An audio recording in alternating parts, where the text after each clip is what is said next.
a question that has been posed by Sri Lankan government officials as well as other Sri Lankans are the fact that why has Sri Lanka been specifically targeted here in terms of like other countries also who have accountability issues to be addressed while they have been ignored. So there is this, they feel that there is a selective and arbitrary process. What is your response to claims made such as that? Well, I do think that most of the discussions in the Human Rights Council are also extremely politicized, right? It's a political body. So, of course, there's not as much scrutiny of the US and of Israel in particular that you would wish to see. There's a lot of scrutiny of Cuba and Libya and Syria and Sudan and Sri Lanka, for example. So I think that's a valid discussion, but the point is that, bottom line is two wrongs don't make a right. So even, by arguing that the US and Israel commit civilian, commit crimes and take human casualties, that doesn't excuse the Sri Lankan government or any other government from doing the same thing. That's a rather childish argument, I think. The challenge is really to make sure that the human rights abuses everywhere in the world are addressed. But pointing to, when you're put on the spot, instead of trying to substantiate what you want to do in order to promote and protect human rights in your country, it doesn't make much point, for me at least, to point fingers at other people and say, okay, you're worse than I am. I mean, that's not the basis of a logical argument. Okay. So another claim that is made is that this was also made by countries that voted against a resolution that the global powers, specifically here the US, has vested interests. So do you think the US has motives other than it says it has?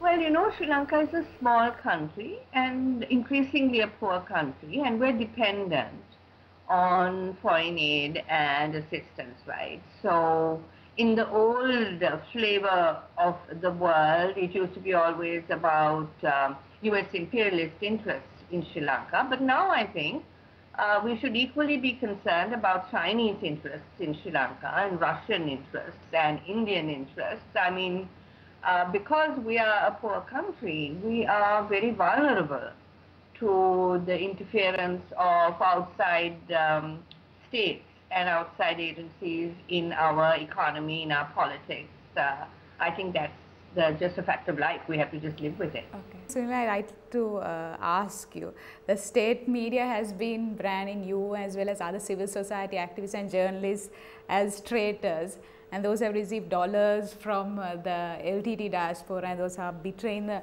motherland. Would you like to respond to that? Well, I think I'm going to just say that I love my country, and I think everyone who knows me knows that very well. I have given my 60 years of my life to try and make my country a better place to live in for everyone. And I think, again, these kinds of labels, traitors, who is a traitor and who is a patriot, it's decided by the politics of the time. One person's traitor will be the other person's patriot, no? So for me, it's like this kind of name calling is insignificant. I really wish I had the dollars. That much I will say, because, where I work, we really have a hard time trying to find villagers, students from Horopatana villages where we work, to travel to Anuradhapura for their A-level tuition classes, We're always scrambling to find each student 500-600 rupees a month. So if anybody knows where those dollars are, I'd really like to know. What your thoughts were on the final version of the resolution, and if you would have liked to see something different in the end? Well, yes. I think I was always really clear, even in the original version of the resolution was presented to us, that and I think it's not something that it's only me, that many of us who have been human rights defenders and who have been trying to get the attention of the Council to the human rights situation in Sri Lanka would have preferred if there had been some referencing, for example, to the Secretary General's panel of experts report, because that report also contains some really for us very valuable information about the immediate post-war scenario. But in the end, these resolutions are the result of political negotiations, right? So we're human rights defenders and we have our own wish list. And I think at the same time, we're really always aware that it will be a political negotiation and that our wish list is the one that gets the least priority. If and when this is, implemented, what are the sort of implications you think it will have on Sri Lanka? And the immediate changes that we can expect to see in terms of, as the resolution has pointed out, justice, equity, accountability and reconciliation? I'm actually rather skeptical about whether the resolution in and of itself can have any impact on the situation in Sri Lanka. The government of Sri Lanka has already expressed its commitment to implement the recommendations of the LLRC. And so we have to wait and see how they move forward in that, because the government has the political capacity and it has to have the political will to do this, right? I think what has happened around the debate on the resolution is that many more countries in the world, especially Latin American and African countries, have become aware of the situation in Sri Lanka and have also extended their support to the government of Sri Lanka in many different ways. And I think, for example, when the delegate for Nigeria spoke, explaining why Nigeria would vote yes for the resolution, he was really clear. He said, look, we have been through two separatist wars and we have experience, we've come through it, and we can support the government of Sri Lanka to try and move forward out of a conflict. So I think that there's, the resolution actually saw a huge expression of goodwill for Sri Lanka around the world, and it's up to the Sri Lankan government now to see how they want to make use of that. But in the end, the political will and the political initiative is in the hands of the government.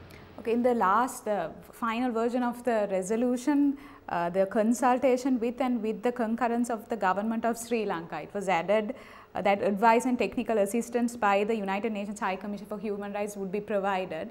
So if the government doesn't concur, what do you think the consequences would be?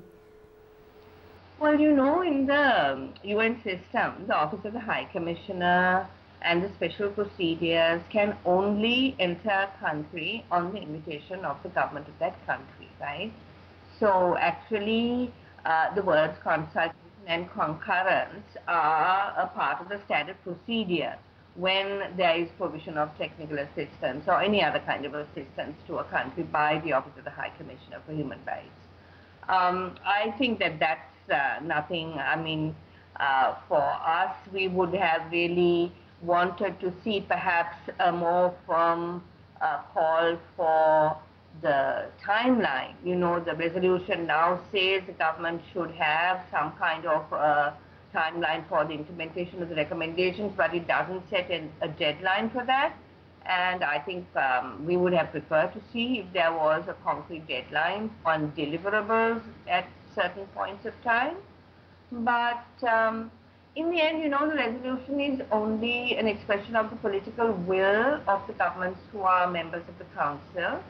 And it is left to the government of Sri Lanka to respond to Sri Lanka in November, and in other sessions of the Council, there will be more scrutiny on what is happening in Sri Lanka. And I think that's the most positive and most strong potential in the resolution. Okay, and in there are some countries, as you said, who have shown support to Sri Lanka through their vote in favor of the resolution. But in comparison to the draft resolution or the resolution on Sri Lanka at the special session that was held in 2009, countries that voted against the resolution then have voted in favor of it now. What do you think made them change their minds from then to now? Well, I think many people felt that 2009 was too soon to have brought any kind of resolution on Sri Lanka. It was too soon after the end of the war and so forth. Now it's 3 years down the line, I think, and people are beginning to ask questions about, especially why the political reconciliation process is not moving forward, why the government is unable to have any kind of discussion or negotiation with the Tamil National Alliance at least to move forward the discussion on power sharing, which is after all one of the main root causes of the conflict. Everybody knows that. So I think the concerns about the lack of accountability, the denials of what has been taking place during the last months of the war, all these things are now much better known than they were in 2009. And I also think many governments feel that Sri Lanka has had ample time to respond, at least, in a very preliminary way. And they feel that this was a moment in which you needed to give the Sri Lankan government a little encouragement, if you like.